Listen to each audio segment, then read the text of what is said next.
توجہ کرنا، اب ایک بڑا پیارا واقعہ چھوٹا سا. حضور کو اتنی بڑی شان، اب حضور سے بڑا کسی کا سٹیٹس ہے، لیکن اپنی بیوی کی خاطر اللہ کے نبی بھی ان کے دوست بن گئے. سبحان اللہ. ان کا دل جیتنے کے لیے ایک صحابی آئے، یا رسول اللہ میں آپ کی دعوت کرنا چاہتا ہوں. حضور نے فرمایا اکیلے میری کرنی ہے یا میری عائشہ بھی ساتھ ہوگی؟ سبحان اللہ. دیکھو اپنی بیوی کا کتنا خیال، اکیلے میری دعوت کرو گے یا عائشہ بھی؟ کہا نہیں میں صرف آپ کی کرنا چاہتا ہوں. حضور نے فرمایا نہیں پھر میں نہیں آتا، انکار کر دیا. کچھ عرصے بعد وہ پھر آئے، یا رسول اللہ میں آپ کی دعوت کرنا چاہتا ہوں. حضور نے فرمایا اکیلے میری یا عائشہ کی بھی؟ کہا یا رسول اللہ صرف آپ کی. وہ کھرے لوگ تھے نا، جو دل میں تھا زبان پہ کہہ دیتے. کہا نہیں پھر میں نہیں آتا. کچھ عرصے بعد پھر تیسری مرتبہ آئے، یا رسول اللہ میں آپ کی دعوت کرنا چاہتا ہوں. انہوں نے فرمایا اکیلی میری یا عائشہ کی بھی؟ کہا اما عائشہ کی بھی. حضور نے فرمایا پھر ضرور آؤں گا. پھر دعوت کو قبول کیا. اب جب دعوت پہ گئے نا تو ان صحابی کا گھر آبادی سے باہر تھا، درمیان میں ذرا ویران رستہ تھا جنگل نما.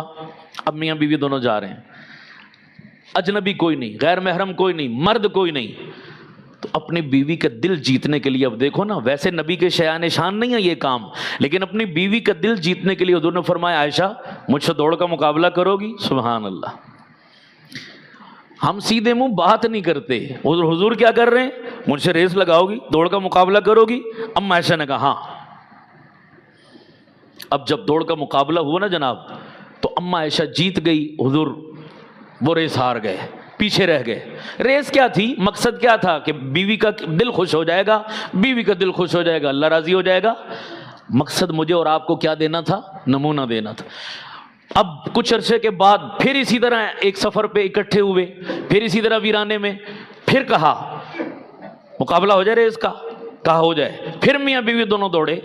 اب اس وقت اما عائشہ کا کچھ وجود بھاری ہو چکا تھا، اللہ کے نبی صلی اللہ علیہ وسلم جیت گئے اور اما عائشہ وہ ریس ہار گئی. حضور نے فرمایا تل کا بدل کا، یہ عدلے کا بدلہ ہے، ایک ریس تو جیت گئی، ایک میں جیت گیا.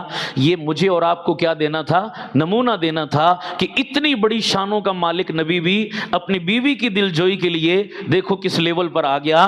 تو مجھے اور آپ کو کتنا خیال رکھنا چاہیے. اللہ تعالی ہمیں اس کا احساس عطا فرمائے اور بیویوں کے حق میں ہمیں اچھے اخلاق، اچھے رویے کو اختیار کرنے کی توفیق عطا فرمائے.